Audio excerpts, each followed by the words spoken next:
একটা গল্প বলতে চাই। বাংলাদেশের একজন লোক, একজন ছেলে, একজন ভাই, সে ওষুধ কোম্পানিতে রিপ্রেজেন্টেটিভের কাজ করত। তো হঠাৎ তার নামে একটা পারিবারিক মিথ্যে একটা মামলা হলো। মামলা হবার কারণে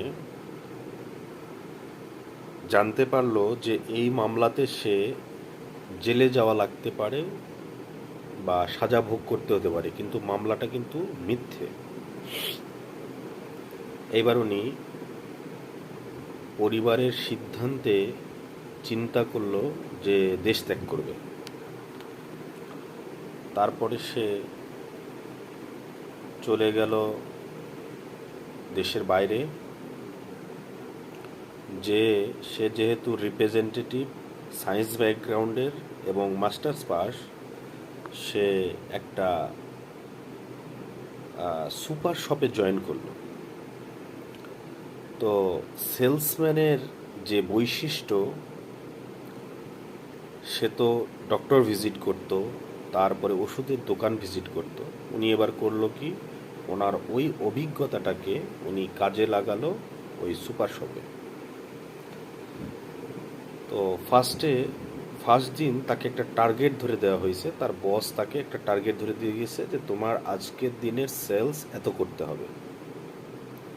সে তার ওই ওষুধের যে সেলস এক্সপেরিয়েন্স ওষুধ কোম্পানির, সেটাকে সে প্রয়োগ করেছে। তো তার কাছে একজন ব্যক্তি আসলো। আসার পরে বলল যে আমি মাছ মারার জন্য বড়শি নেব, মানে ছিপ নিবে, হুইল নেবে। এরপর সে লোকটাকে বুঝাইলো যে স্যার, আপনি তো মাছ মারবেন, ছিপ তো একটা নিলে হবে না, একসাথে গ্রুপ ওয়াইজ মাছ মারলে আপনি মজা পাবেন। তো তার কাছে অনেকগুলা ছিপ বিক্রি করলো, হুইল বিক্রি করলো। এরপর বললো যে স্যার, আমার কাছে উন্নত মানের মাছ ধরার জন্য টোপ রয়েছে। তো সেইটাও তার কাছে সেল করলো। এরপরে বললো যে স্যার, আপনি কোথায় মাছ মারতে যাবেন? তাহলে আমাদের কিন্তু ট্রান্সপোর্ট সুবিধাও আছে।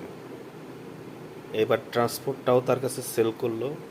এরপর বললো যে স্যার, আপনি ওইখানে গিয়ে থাকবেন কোথায়? ওখানে তো আমাদের মোটেল আছে। এবার মোটেল সেল করলো। এরকম করতে করতে তার কাছে, মানে